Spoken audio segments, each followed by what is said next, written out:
You did so good. I know.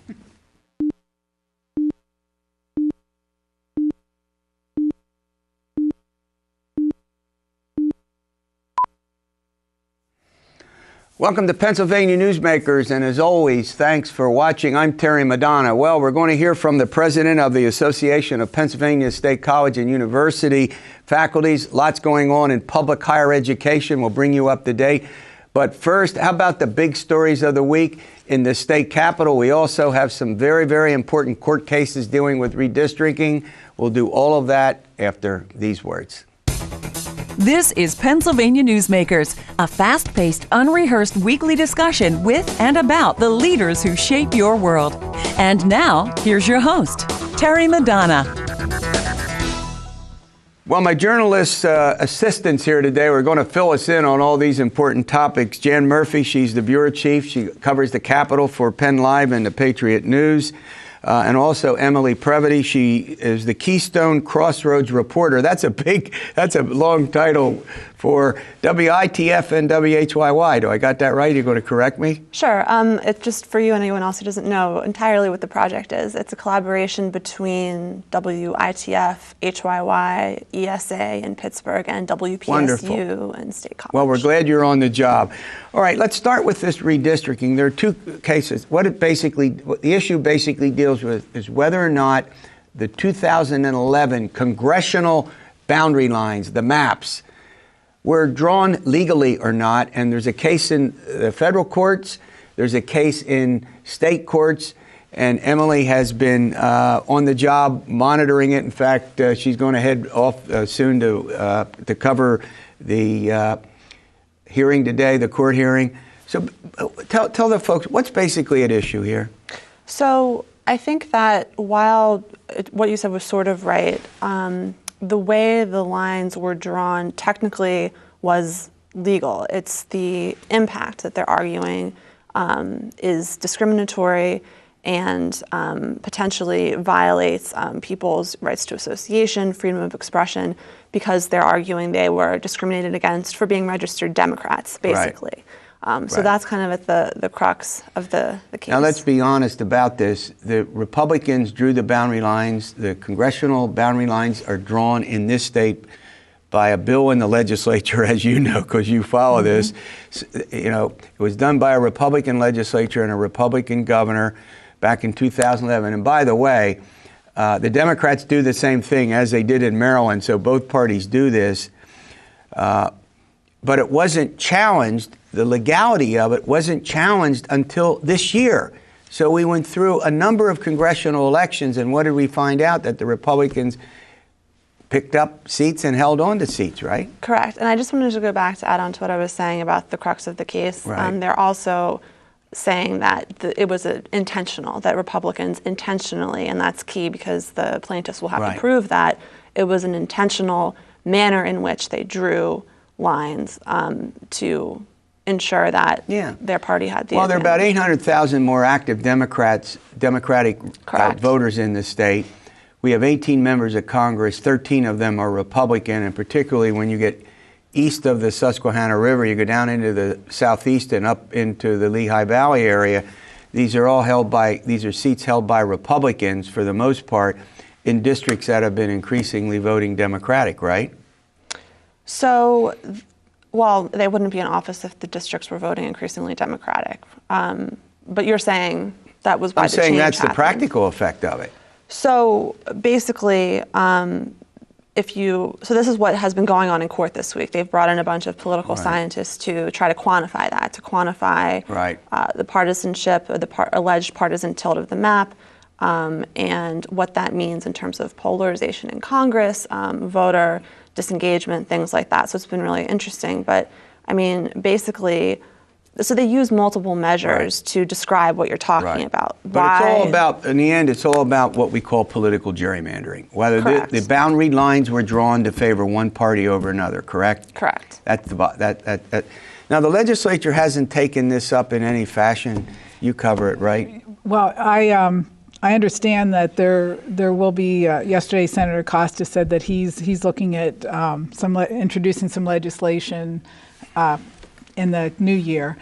dealing with the congressional redistricting. And the reason why this is so important now is that we have the next redrawing of the congressional and legislative district lines happens after the 2020 census. So it will be affecting some upcoming elections. Yeah. Well, there's also the possibility that these court cases could get resolved in a way that would force the 2018 elections for Congress anyway, the 18 to be done next year, which you follow the election calendar. How many different ways could this change it? Oh my gosh. Yeah, it's just one more issue that the legislature is going to have to contend with. Yeah. And we should mention that there are two pieces of legislation that have been introduced. But they're stuck in committee, so they haven't really received much discussion. Well, look, the Republicans, again, I'm going to repeat this, the Democrats do it when they can, and the Republicans do it. We're not being partisan. So the Republican-controlled legislature is not going to be helpful here. Jan, you covered. And Act 131 of 2011, which is the bill or the law that enacted the map, that got a lot of support from Democrats. Yeah. Oh yeah, because they all want safe districts. You're exactly right. All right. If we go back this year or back this past week, one of the big issues that came up, very controversial, was a proposal to change the time frame in which a woman could obtain an abortion from 24 to 20 weeks. You'll help me out here. So what happened? Where is it? What are the details? Well, this is a very controversial and divisive issue, and it seemed just the basic arguments that were there whenever the abortion control law was put into effect in Pennsylvania are very much still alive and were argued on the House floor this week. The House did pass the bill, and it was a Senate bill sponsored by Senator Michelle Brooks. But neither chamber has the votes to override the governor's forthcoming veto. So we expect, as we tape the show, the governor's going to veto it. I mean, you both would agree with that. I mean, he said it many times. Yeah, there isn't any doubt about it. No votes to override. 24 to 20 weeks. We're going to be back. We're going to stay where we are at 24 weeks. Is that right?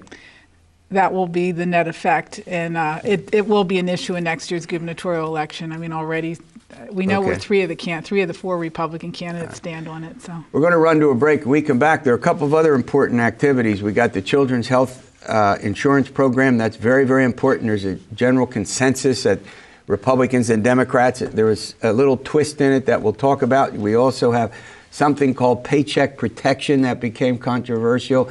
We'll deal with all of that and more after these words. This broadcast of Pennsylvania Newsmakers is presented by the Pennsylvania Chamber of Business and Industry, the statewide voice of business, and by the Pennsylvania State Education Association and Partners for Public Education, bringing the power of a great education to our schools, our students, and our communities.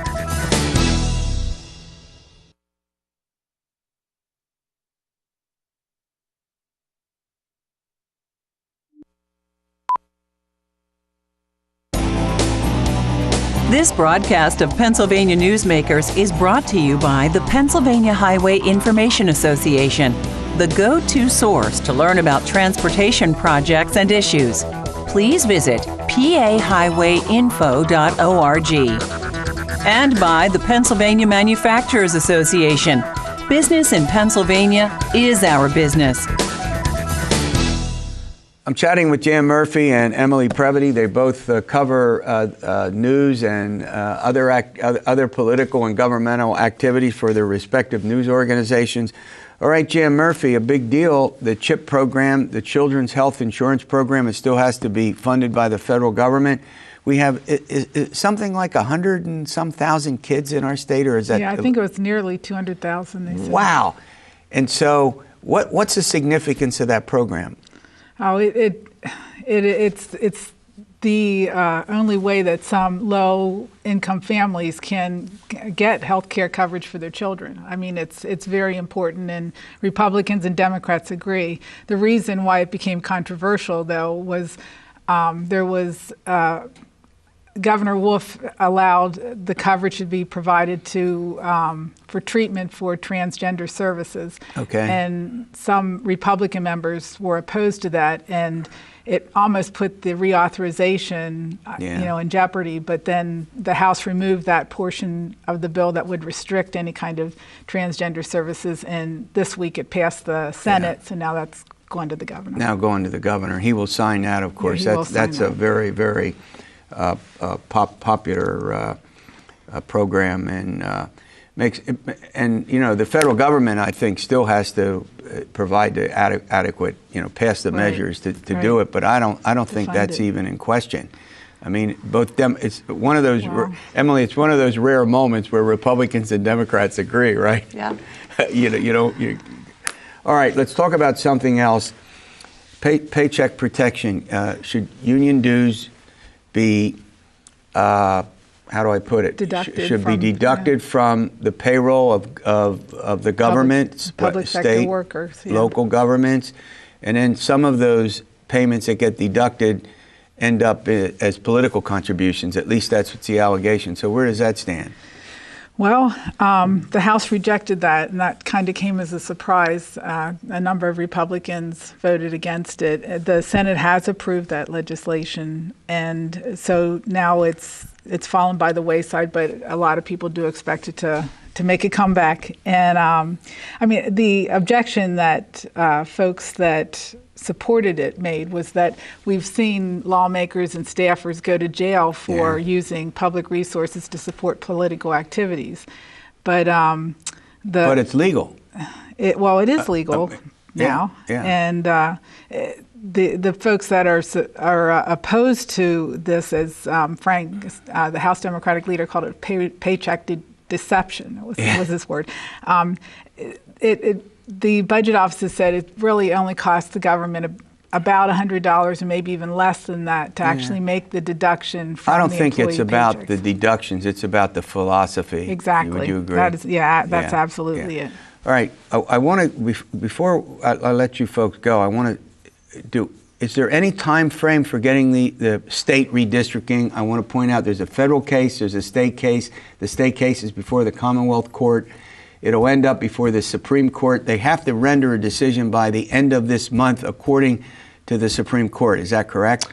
I was actually told the Supreme Court decision was expected to be made in January. It's the Supreme Court. It's the federal case that needs to be decided by the end of the year, from what I understand. My colleague in Philadelphia is covering it more closely, but I'm fairly certain the federal case has to be decided by year's end. The end of the year. And there's more flexibility with the state case, but that is expected to come down from the state Supreme Court in January sometime. But even if the state court resolves it, it could end up being appealed, even though there is a federal case. So the prospect, as Jan and I were talking about, of getting this resolved. And another map redrawn, if that's what the decision ends up being. So that's the legislature right now, it could end up back in the legislature's lap.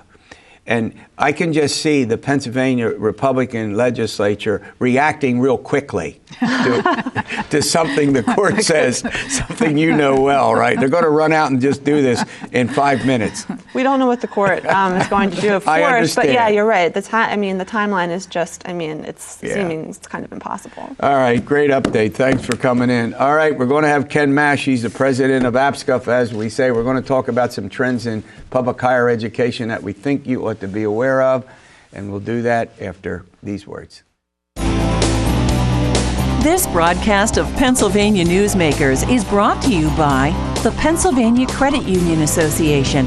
Pennsylvania Credit Unions, where people are worth more than money. To find a credit union that is right for you, check out ibelong.org. And by the Energy Association of Pennsylvania, Pennsylvania's energy information source.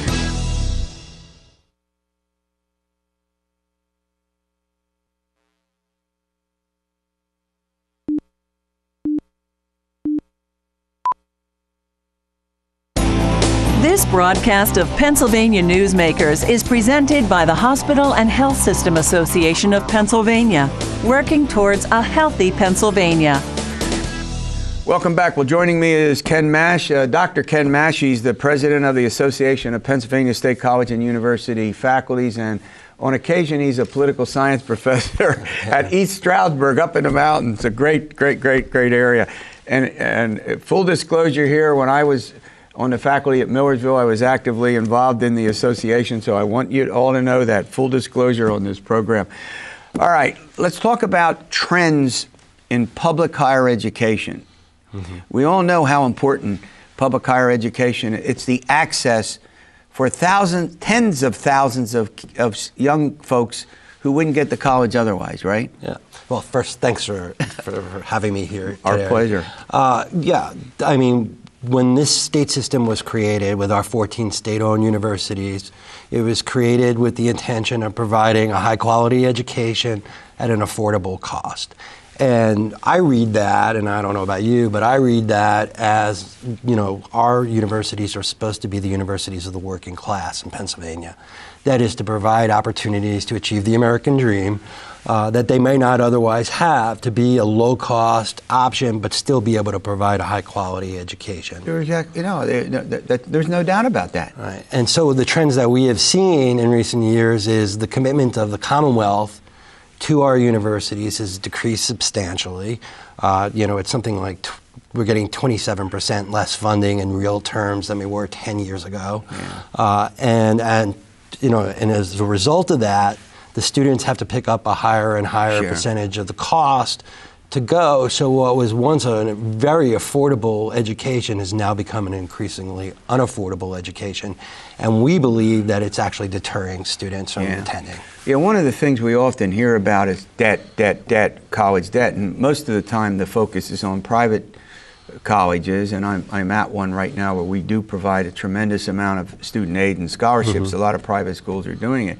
And I don't think folks quite realize that the public universities, in a sense, have the same, you know, are going through the same, I'll call it plight. Right. Student debt's a plight. You take that into your career, right? Yeah, the debt of our students has gone up something like 132% since 2000.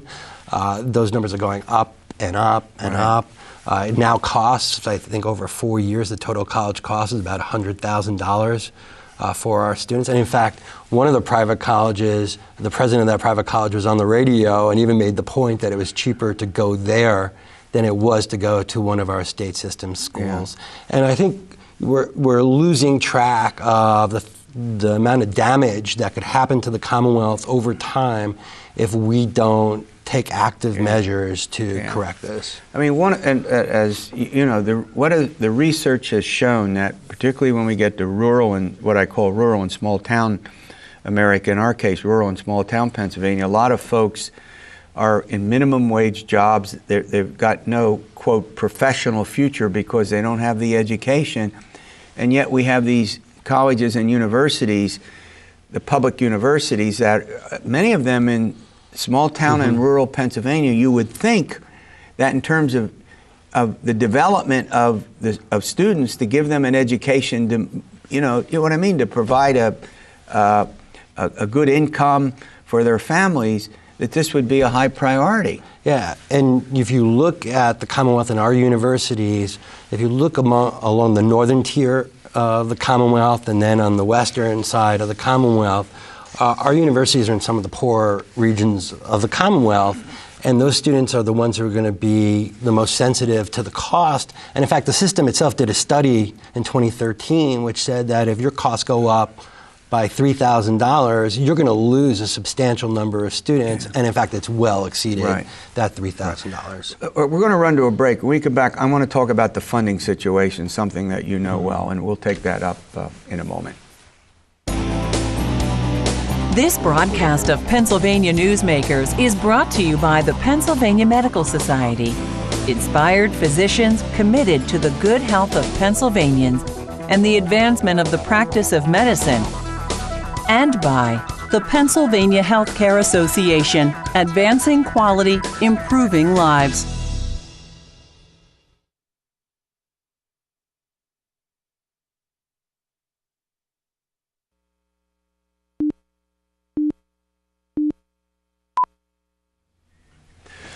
Well, welcome back. I'm chatting with Dr. Ken Mash. He's the president of the Association of Pennsylvania State College and University Faculties. We're talking about public higher education, which historically has been extremely important in our state. All right, Ken, let's talk about funding. Funding has declined. And I know we've had tough budgets in the state, but you would think that one area that would be a focus would be helping high school grads get some kind of education beyond the high school to improve their livelihood, right? It's really kind of bizarre. Pennsylvania ranks 47th in the country as far as per capita funding for public higher education. And, we have relatively low rates of adults who have a bachelor's degree and graduating from college. One would think that it's a long-term strategy for the Commonwealth in order to be able to attract employers with good jobs to make sure that we have an educated population. We need to do a better job, and we can't be saddling students with debt either, because if you graduate from college and you're carrying a debt, and you get married and your spouse is carrying a debt, you're not going to be buying a house. You're not going to be buying a car. It's a big burden. Yeah, you're not adding to the economy. Yeah. You're just paying money back to the bank. Now, I noticed that a lot of the programs in universities, public as well as private, some privates are heading towards more specialized education in a variety of areas of employment where there are jobs. Slippery Rock University out in the western part of our state, I think, led the way, and they're doing quite well. Do public universities in particular have to think about the diversification of what they offer so that at the end of the day people can graduate and move into the, quote, new economy? Right. It's not so new anymore. Yeah, and in fact, that's one thing that the system has done particularly well, is they've done a lot of analysis and they've worked with others from outside to figure out what the jobs of the future are going to be in Pennsylvania, so that universities can gear themselves towards doing that. I think sometimes, though, it's listed as sort of like a zero-sum situation where if you're going to go and do health sciences, then you're going to do less liberal arts. And we have to remember that the vast bulk of jobs are still going to be those jobs in which it's not an automatic line between you study this and you get that job. Yeah. And you also need what I call flexibility. You got to. We know what's going on with the economy. You might have a job today, and it could be quote history, 5 years from now, and you have to move into another field. So you need that flexibility. That's your point, right? Right. And those traditional majors like English and history and political science and the rest. We have to talk about political science. The two of us do anyway. But those are, they're aimed not necessarily that you get a job as a historian or a political scientist, but to provide you with critical thinking skills, the ability to write, and the rest that are going to be transferable. You make a wonderful jobs. point, and I'm going to repeat it for folks who thinking about college. It's not either or. So we have about 50 seconds left. Talk about the student, the population, 18-year-olds. Where's that heading? Well, I think in the future what we have to be focused on is how these kids are going to be able to afford to go to college so that we have a great future. And I know that the Keystone Research Center is going to be putting out a report. They're going to be talking about free college in Pennsylvania, and we're going to be advocating for that. All right, well, you get the final word. All right, we'll see you next week for another edition of Pennsylvania Newsmakers. And as always, stay well and have a great holiday.